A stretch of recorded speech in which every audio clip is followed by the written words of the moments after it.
कोरियाई प्रायद्वीप में बारूद की गंध एक बार फिर गहरी हो गई है। उत्तर कोरिया के तानाशाह किम जोंग उन ने दुनिया को साफ संकेत दे दिया है कि साल 2026 शांति का नहीं बल्कि युद्ध की तैयारियों का साल होगा।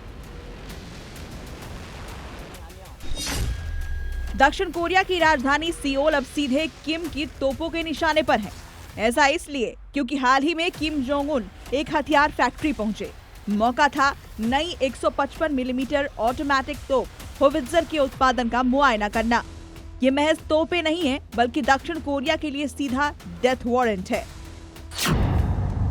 इन तोपों की मारक क्षमता 60 किलोमीटर से ज्यादा है, यानी सीमा पर तैनात होते ही ये दक्षिण कोरिया के रिहायशी इलाकों और राजधानी सियोल को पल भर में खंडहर बना सकती हैं।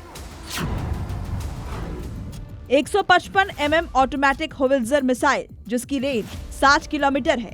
लक्ष्य दक्षिण कोरियाई सीमा, तैनाती 2026 के अंत तक। जमीन के साथ साथ अब समंदर में भी किम अपनी बादशाहत कायम करना चाहते हैं। उत्तर कोरिया का पहला नेवी डिस्ट्रॉयर चोयोन तैयार है।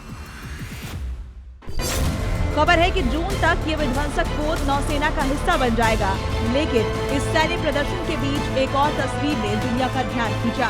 इन तस्वीरों में किम के साथ उनकी बेटी भी नजर आई। नौसैनिकों के साथ खाना खाते और जहाज का मुआयना करते हुए इन तस्वीरों ने दक्षिण कोरिया की खुफिया एजेंसियों के उस दावे को और पुख्ता कर दिया कि किम अब अपनी विरासत और उत्तराधिकारी को दुनिया के सामने पेश कर रहे हैं।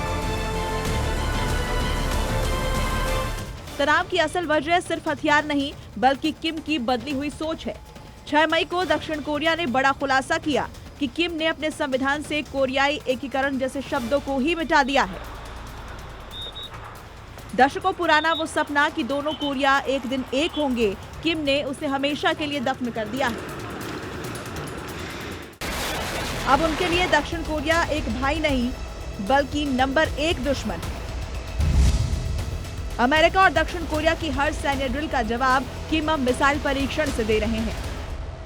मल्टी रॉकेट लॉन्च सिस्टम से लेकर विध्वंसक जहाजों तक उत्तर कोरिया की ये घेराबंदी इशारा कर रही है कि एशिया के इस हिस्से में कभी भी महायुद्ध का बिगुल बज सकता है।